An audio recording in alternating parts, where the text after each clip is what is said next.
ဖေးဆောင်လို့ခါတုတ်ကြီးဆိုရင်ကျွန်တော်နဲ့တိုက်ရိုက်ဗီဒီယိုကော online ကနေဆော်တဲ့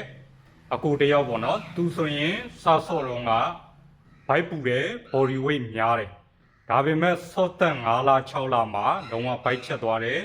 ကြည်ကြည်လေးလေးဖြစ်သွားတယ်အစားတော့ view site တဲ့အေးကြီးတွေဝအောင်အိတ်တဲ့ trainer မှအောင်ဆော့တယ်ခါဖေးဆောင်ဆော့ခဲ့တဲ့အလေးတွေဆိုတာကလည်းတစ်ဖက်ကို20 kg 25 kg လောက်နဲ့ဆော့ခဲ့တာဖြစ်တယ်အစမှာအကျဉ်းရည်နေပေမဲ့စောသက်9လ6လမှာကျွန်တော်ကိုယ်တိုင်တော့အကျဉ်းရည်1နှစ်3လေးကိုလိုက်မရည်ပေးနိုင်လို့တိုင်မှာတော့2မိနစ်ခွဲအနည်းဆုံး3မိနစ်မှတ်ပြီးစော့ခိုင်းရတဲ့အထိမောင်းခဲ့တာဖြစ်တယ်ကိုယ်တိုင်လည်းကြိုးစားခဲ့တာဖြစ်တယ်အဲ့တော့ဘိုက်ပူကနေဘိုက်တိတိတသာချက်သွားတယ်ကျွန်တော်နဲ့ဒါကတော့ live ကနေ video call နဲ့ဆော့ပြီးဘိုက်ချက်သွားတဲ့လူတွေအများကြီးပဲ program ယူတဲ့လူတွေထဲမှာဆိုရင်လည်း body weight ချဘိုက်ချအစီကြကြစ်လေးဖြစ်သွားတဲ့သူတွေအများကြီးပဲကျွန်တော်ဂျင်မှာဆိုရင်လည်းဟိုတလောမှကျွန်တော်တင်ခဲ့တဲ့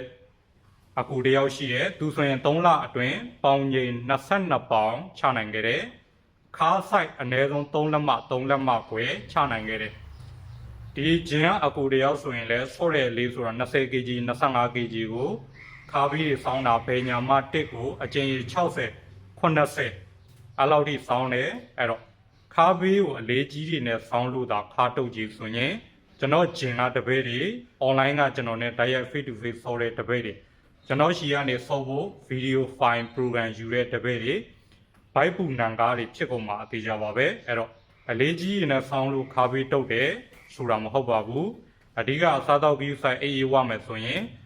အလေးကတော့ပေါ့ရင်ပေါ့တယ်လို့ကျွန်တော်တို့တိုးဆော့သွားမှာဖြစ်တယ်အလေးတိုးစရာမရှိရင်အကျဉ်းရတဖြည်းဖြည်းတိုးဆော့ခိုင်းရတဲ့